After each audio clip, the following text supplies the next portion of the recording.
terima kasih. Assalamualaikum warahmatullahi wabarakatuh. Salam, Om Swastiastu, Namo Buddhaya, salam kebajikan yang saya hormati para awak media. Jadi pada siang hari ini Polres Teluk Pondama akan melakukan press release pengungkapan tindak pidana narkoba golongan 1 jenis ganja yang diungkap oleh Sat Narkoba Polres Teluk Pondama.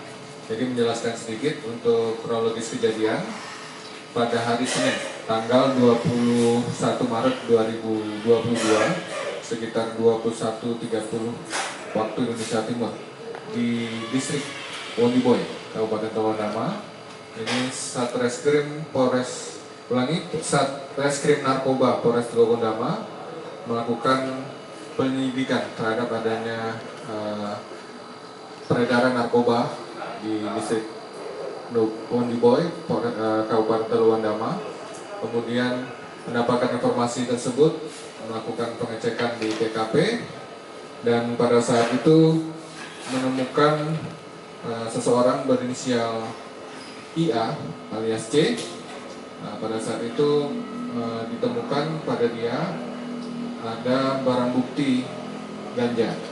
Barang bukti narkotika jenis ganja, 1 bungkus plastik bening ukuran sedang. Ya, ini yang ditemukan di IC. Ini kalau dijual atau di Pondama ini sekitar 500.000. Kemudian pada waktu kita mengamankan si IC, kemudian sebelumnya tersangka IA alias C ini membuang 2 bungkus kertas ganja ukuran kecil, ini sempat dibuang. Kemudian dari anggota narkoba mengamankan IC. Kemudian dari keterangan tersangka IA ini melakukan pengembangan terhadap dia membeli ke siapa. Kemudian melakukan pengembangan terhadap tersangka PH dan DDY, ya, DDY alias D. Kemudian anggota menemukan DDY, kemudian dilakukan penggeledahan dan ditemukan uang Rp400.000, ya, pecahan 100.000 4 lembar, karena menurut dia membeli dari DDH melalui perantara PH, ya, dari perantara PH. Kemudian petugas melakukan pengembangan lagi ke PH, dan di PH ditemukan PH sudah selesai menggunakan narkoba. Ini rokok linting ganja, ya. Ini sudah di PH ini 1 linting rokok, ya. Jadi begitu rangkaiannya. Untuk barang bukti yang kita amankan, 1 bungkus plastik bening ukuran sedang yang diduga berisi narkotika jenis ganja, 2 ini, ya. Kemudian 2 bungkus lipatan kertas warna putih, ini tadi sudah saya sampaikan, ganja juga. Kemudian handphone, 2 handphone milik para tersangka. Kemudian 4 lembar uang pecahan 100.000. Ini BB yang sudah disisikan untuk dicekkan, diperiksa di laboratorium forensik di Jayapura, dan dari hasil laboratorium forensik dinyatakan memang positif narkoba golongan 1 jenis ganja. Kemudian pasal yang dipersangkakan pasal 114 ayat 1 Undang-Undang Nomor 35 tahun 2019, yaitu setiap orang tanpa hak dan melawan hukum menawarkan untuk menjual, membeli, menerima, menjadi perantara dalam jual beli, menukar, menyerahkan narkotika golongan 1. Ini pasal untuk pengedar. Kemudian dipidana dengan penjara seumur hidup atau pidana penjara paling singkat 5 tahun, paling lama 20 tahun, atau denda 1 miliar rupiah paling sedikit dan paling banyak 10 miliar. Kemudian subsidi pasal 111 ayat 1 Setiap orang tanpa hak dan melawan hukum memiliki, menyimpan, menguasai, atau menyediakan yang ada padanya karena jabatan atau kedudukan. Narkotika golongan 1, nah ini ancaman hukumannya 4 tahun, paling minimal dan paling lama 12 tahun. Denda 800 juta minimal, paling banyak 8 miliar. Kemudian dijuntuhkan pasal 132 ayat 1, percobaan atau permufakatan jahat untuk melakukan tindak pidana narkotika.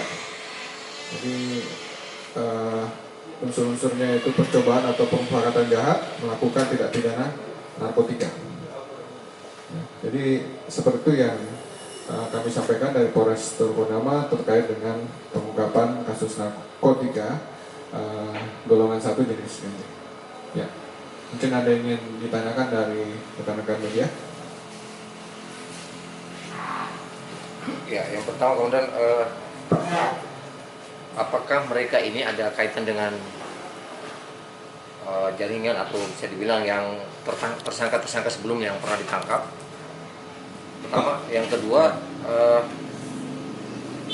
profesinya atau pekerjaannya 3 TSK ini selama sehariannya sebagai apa dan apakah mereka semua digolongkan pengguna saja atau sudah termasuk pengedar, dan sumber ganja itu sendiri didapat dari mana, dari daerah mana kalau gitu? Oh ya, makasih. Jadi kalau untuk 3 orang ini dari hasil penyidikan memang tidak berhubungan dengan pelaku-pelaku sebelumnya, karena kalau tidak salah 2021 Bapak kita pernah mengungkap ganja juga, jadi tidak ada hubungannya. Nah, cuma untuk barang dari mana dan dari siapa kita terus tetap melakukan penyelidikan. Ya. Mungkin ada tambahan dari Pak Kasat terkait dengan profesi semacam macam. Baik, terima kasih. Untuk profesi dari 3 tersangka ini, yang pertama PA, profesinya adalah sebagai pelajar atau mahasiswa. Sedangkan yang satunya PH, profesinya adalah pegawai honorer di salah satu OPD di Kabupaten Purnama. Demikian juga si DDY, sama profesinya dengan apa yang kami sebutkan tadi. Honorer ya. Siap. Mungkin ada ini? Jadi semua pengedar pemakai saja atau mana? Untuk sementara yang kita dalami ini sebagai pengedar, karena unsur-unsur apa yang disebutkan dalam pasal tadi sudah memenuhi unsur. Demikian. Jadi motifnya cuma mau menggunakan sendiri atau mencari uang saja atau bagaimana? Pengedar, ada mati jual beli. Untuk mencari pengguna, misalnya transaksi jual beli lah. Sudah berapa lama kemudian itu mereka melakukan praktik ini? Untuk dalam proses penyidikan ini memang kita cukup waktu dalam pengungkapan ini. Kami mendapat informasi dari akhir bulan Februari sampai dengan awal bulan Maret. Kita melakukan penyelidikan. Kalau untuk melakukan transaksi ini sudah berapa lama? Baiknya untuk IA ini baru 1 kali. Untuk yang PH dia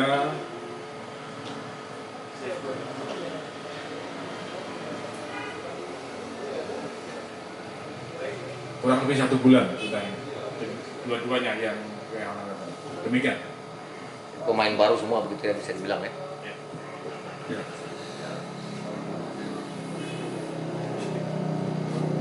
Jadi selain mengedarkan, mereka juga memakai, karena hasil dari lab untuk urin positif ini.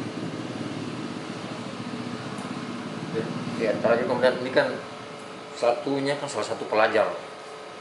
Artinya ini juga menjadi menjadi keprihatinan kita juga. Nah, di Purnama bisa ada kemungkinan bahwa di sekolah-sekolah ataupun tingkatan pelajar secara umum ini sudah mulai masuk apa namanya peredaran narkobanya. Mungkin ada pesan khusus atau ada himbauan ke masyarakat terkait penyalahgunaan di tingkat remaja ini, Pak? Ya, terima kasih. Jadi pada pengungkapan kasus ini kita dapatkan fakta bahwa salah satu tersangka adalah pelajar.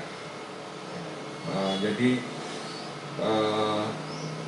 hal yang sangat mungkin sekali untuk peredaran narkotika ini sekarang di Wonama sudah mulai masuk ke pelajar. Jadi kita sebagai orang tua, sebagai masyarakat di sekitar, kita harus lebih waspada, harus lebih memperhatikan anak-anaknya, pergaulan anak-anaknya, memperhatikan ada perubahan-perubahan sikap, perilaku ataupun fisik di anak-anak kita, karena mereka adalah generasi emas Wonama di masa yang akan datang.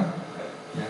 Kalau kita memperhatikan itu pasti ada kelihatan, mungkin biasanya rajin, kemudian biasa malas, jadi suka tidur, atau mungkin sebaliknya, jadi ada perubahan-perubahan sifat perilaku maupun fisik. Ya. Mungkin nggak mau makan atau mungkin malah makannya jadi banyak. Itu ada setiap jenis narkoba ada efek-efeknya sendiri. Itu nanti kami akan bersama-sama dari Sat Narkoba, Sat Bimas juga tentu akan melakukan sosialisasi tentang bahaya narkoba. Memang sudah dilakukan, namun akan kami tingkatkan ke depan. Tentunya juga akan merangkul dari pihak sekolah, dari pihak tokoh agama, tokoh masyarakat, tokoh adat, kita rangkul semua supaya memperhatikan anak-anak kita, generasi penerus kita ini jangan sampai teracuni oleh narkoba, ya. Narkoba, minuman keras, karena keberlangsungan masa depan Kabupaten Wonama, Provinsi Papua Barat dan Indonesia Raya ini adalah di tangan anak-anak kita, di generasi penerus yang akan datang. Ya, terima kasih.